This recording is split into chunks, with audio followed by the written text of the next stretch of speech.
우리의 생에 가장 귀한 것은 주의 아는 것에 대하여 말씀을 나누겠습니다. 호세아서 6장 3절에 우리가 여호와를 알자, 힘써 여호와를 알자, 그의 나타나심은 새벽빛같이 어김없이 우리에게 임하시는 것입니다. 온 마음을 다해 하나님 알기를 원하면, 그러면 하나님은 나타나시는 것입니다. 틀림없이 우리에게 오시는 것입니다. 하나님은 말씀으로 우리 안에 하나님 나라를 가지고 오시는 것입니다. 하나님과의 사귐의 목적은 우리 안에 오셔서 믿음으로 교제함으로 아버지와 예수 그리스도와 더불어 누리며 기쁨이 충만한 삶을 살게 하시는 것입니다. 하나님 앞에서 신성을 체험한 자, 하나님의 신성에 부딪혀 부서져 변화의 삶을 사는 사람을 부르고 계십니다. 신성은 하나님의 성품이요 하나님의 형상입니다. 사람의 형상은 사진으로 표현되듯이 하나님의 형상은 말씀으로 표현되는 것입니다. 모세가 가시떨기 불꽃 가운데서 만난 하나님의 신성은 하나님이 구름 가운데 강림하셔서 또 자신의 신성을 드러내셨습니다. 출애굽기 34장 6절에 여호와께서 그의 앞으로 지나가시며 선포하시되 여호와로라 여호와로라, 자비롭고 은혜롭고 노하기를 더디하고 인자와 진실이 많은 하나님, 인자를 천대까지 베풀며 악과 과실과 죄를 용서하리라. 그러나 벌을 면제하지는 아니하고 아버지의 악행을 자손 3, 4대 보응하리라. 모세는 바로 그 자리에서 꼬꾸라졌습니다. 레위기 19장 2절에 내가 거룩하니 너희도 거룩하라 하셨습니다. 내 발에 신을 벗으라. 이제부터는 너는 여호와의 종이라 선포하셨습니다. 여호와의 영으로 인을 치셨습니다. 거룩하신 영광의 하나님은 인간이 표현할 수 없는 신성의 영역입니다. 하나님의 택하신 자를 부르셔서 당신의 신성을 체험하게 하셔서 당신의 종으로 사용하시는 것입니다. 성경을 보는 우리에게는 기록된 환상, 기록된 신성의 체험입니다. 가상의 세계가 아닙니다. 믿음으로 확실한 증거입니다. 틀림없는 것입니다. 이사야를 보십시오.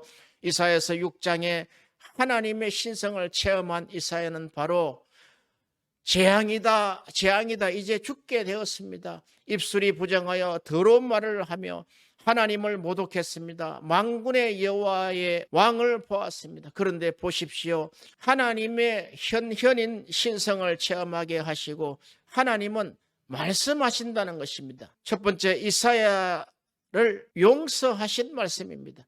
죽음의 심판 앞에 있고 부정한 말로 하나님을 모독했던 죄악의 입술을 하나님의 의로 제단 숯불인 성령으로 불태우시고 악을 제하시고 죄를 청산하셨습니다.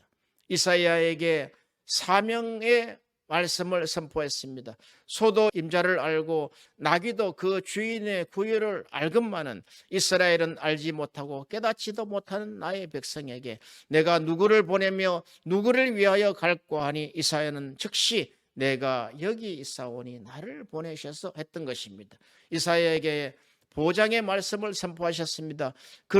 그루터기에 대한 말씀입니다. 밤나무와 상수리나무 배임을 당하여도 그루터기는 남을 것이라. 세상 끝날까지 너와 함께 있으리라는 보장의 말씀을 주신 것입니다. 우리에게도 이와 같이 오늘 말씀하는 것입니다. 에스겔을 보십시오. 에스겔 1장에 에스겔은 영광의 하나님을 목격합니다. 영광의 하나님은 이스라엘에게 멸시를 받아 버림바 되었지만 하늘이 무너져 재앙 속에서 그 재앙 가운데서 무시무시한 내 생물과 불같이 일하시고 계심을 보여주시는 것입니다. 마른 뼈를 능히 살리시겠다고 하는 것입니다. 이렇게 하나님의 영광 속에서 사도와 선지자들은 하나님 앞에 하나님의 사랑에 헌신하여 인생을 드리게 되는 것입니다. 신약에서도 제자들을 직접 택하셔서 부르시는 것입니다. 예수님의 신성에 부딪힌 베드로는 주여 나를 떠나소서. 그가 밤이 맞도록 그가 그물을 내렸지만 한 마리도 잡지 못했습니다. 그러나 그 배에 오르신 예수께서 그 삶의 현장에 오셔서 그 베드로에게 이제 오른쪽 깊은 데 그물을 내리라 했더니 그가 끌어올리기 힘들 만큼 153마리의 고기가 잡혔습니다. 그리고 베드로는 그 그물을 끌어올리면서 그가 생각한 말씀은 주여 이 죄인을 떠나소서. 내가 주님이 나를 살리신 그 의를 믿지 못했습니다 하고 물에 풍덩 빠져내려 버렸습니다. 의심 많던 도마는 부활하신 주님의 옆구리 창자국에 손을 넣어보고 믿겠다 했습니다. 손으로 그는 옆구리에 손을 넣어보니 피 묻은 손으로 나의 주님, 나의 하나님이라고 고백했습니다. 예수님은 나를 본 거로 믿느냐 보지 못하고 믿는 자는 더욱더 복되도다 하셨습니다. 바울은 사도행전 20장 23절에 오직 성령이 각 성에서 내게 정언하여 결박과 환난이 나를 기다린다고 하셨지만 성령이 말씀하셨습니다. 그러나 내가 달려갈 길 곧 주 예수께 받은 사명 하나님의 은혜의 복음을 정언하는 일을 마치려 하면은 나의 생명조차 조금도 귀한 것으로 여기지 아니하로나. 로마서 8장 28절에 우리가 알거니와 하나님을 사랑하는 자 곧 그의 뜻대로 부르심을 입은 자들에게는 모든 것이 합력하여 선을 이루느니라. 하나님이 미리 아신 자들을 또한 아들의 형상을 본받게 하기 위하여 미리 정하셨으니 이는 그로 말미암아 많은 형제 중에서 맏아들이 되게 하려 하시는 것입니다.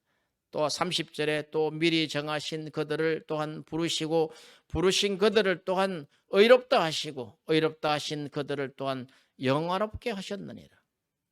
내가 확신하노니 사망이나 생명이나 천사들이나 권세자들이나 현재일이나 장래일이나 능력이나 높음이나 깊음이나 다른 어떤 피조물이라도 우리 주 예수 그리스도 안에 있는 하나님의 사랑에서 끊을 수 없으리라. 아멘. 이렇게 하나님의 의를 조명받고 하나님의 의에 충만하게 살았던 사도와 선지자들의 터 위에 세워진 교회, 그 교회의 성전이 되기를 소망합니다.